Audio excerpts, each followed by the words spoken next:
بسم اللہ الرحمن الرحیم اللہم صلی علی محمد و آل محمد. کیا محرم اسلامی سال کا پہلا مہینہ ہے بھی یا نہیں؟ بس سب سے پہلے ہم ڈسکس کرتے ہیں کہ یہ تصور کہ اسلامی کیلنڈر کی ابتدا خلیفہ دوم کے زمانے میں ہوئی، یہ نظریہ سوائے توہین رسالت کے کچھ بھی نہیں، کیونکہ ایسا سوچنا اس بات کا نتیجہ ہے کہ یہ کوئی تصور کرے گا کہ رسول اللہ صلی اللہ علیہ وسلم کو اسلامی کیلنڈر کی کوئی بھی فکر نہیں تھی اور دنیا سے چلے گئے، جبکہ اس زمانے میں جاپان کا کیلنڈر، چائنا کا کیلنڈر، حتیٰ جنوبی امریکہ کا مایا کیلنڈر، انڈیا کا کیلنڈر اور خود سرزمین عرب میں عربوں کا کیلنڈر تھا، یہودیوں کا کیلنڈر تھا جو لونی سولر تھا،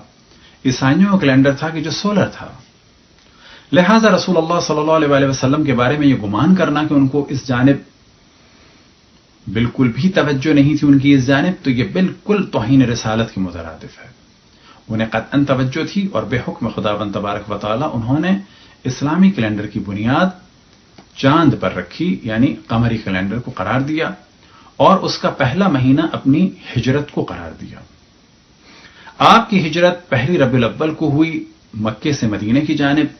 8 کو آپ قبا پہنچے اور 12 کو آپ مدینہ پہنچے. لہذا اسلامی سال کا پہلا مہینہ ربیع الاول ہے، نہ کہ ماہ محرم. اب یہاں پر سوال کیا جا سکتا ہے کہ یہ ماہ محرم کیسے اسلامی سال کا پہلا مہینہ ہو گیا؟ تو جواب یہ ہے کہ رسول اللہ صلی اللہ علیہ وسلم کی نبوت سے پہلے، اعلان نبوت سے پہلے، یا یہ کہا جائے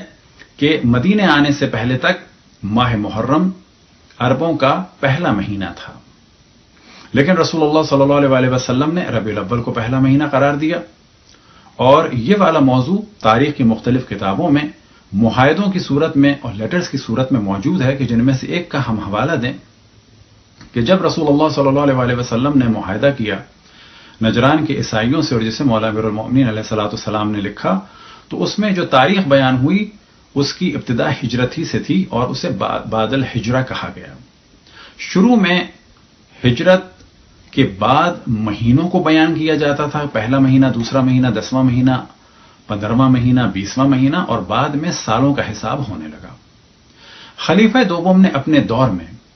نئے اسلامی کیلنڈر کا آغاز نہیں کیا، بلکہ رسول اللہ صلی اللہ علیہ وسلم نے جس مہینے کو پہلا مہینہ قرار دیا تھا اس پہلے مہینے کو ہٹا کر زمانے جاہلیت میں جو پہلا عربوں کا مہینہ تھا محرم، اسے قرار دیا. یہ موضوع اگر ہم ڈسکس کریں تو ممکن ہے کہ فتنے کا سبب ہو، لیکن اس موضوع کو آپ جا کے سرچ کر سکتے ہیں اور سلفی اور وہابی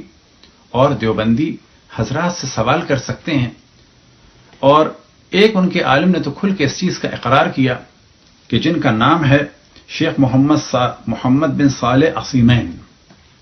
اور انہوں نے اس بات کو بڑی صراحت سے کہا،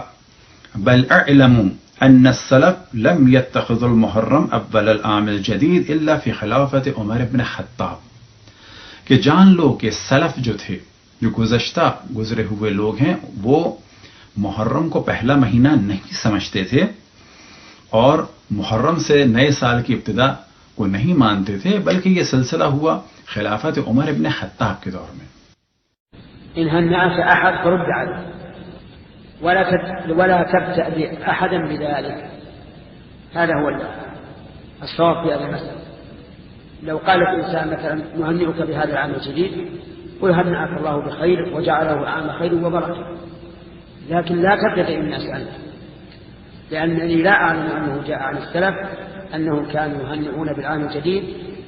بل اعلموا أن السلف لم يتخذوا المحرم أول العام الجديد إلا في خلافة عمر بن الخطاب رضي الله عنه.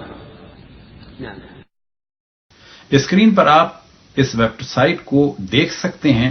کہ جس کا نام ہے اہلحدیث.com، اور اس کا لنک بھی آپ کے سامنے ہے. اور یہی والا موضوع آپ کو مکتبۃ الشاملہ میں بھی مل جائے گا، کہ جہاں پر جب ان سے سوال ہوا تو انہوں نے یہی جواب دیا. اور یہی والا موضوع آپ کو اسلام QA میں بھی مل جائے گا. اور یہ ساری وہ ویب سائٹ ہیں کہ جو سعودی عرب کی وہابی اور سلفی ویب سائٹ ہیں، اور آپ خود بھی جا کے پوچھ سکتے ہیں، سرچ بھی کر سکتے ہیں. آپ ہماری بات کا بے شک یقین نہ کریں اور سلفی اور وہابی اور دیوبندی علماء سے جا کے پوچھیں کہ کیا یہ موضوع صحیح ہے یا نہیں ہے.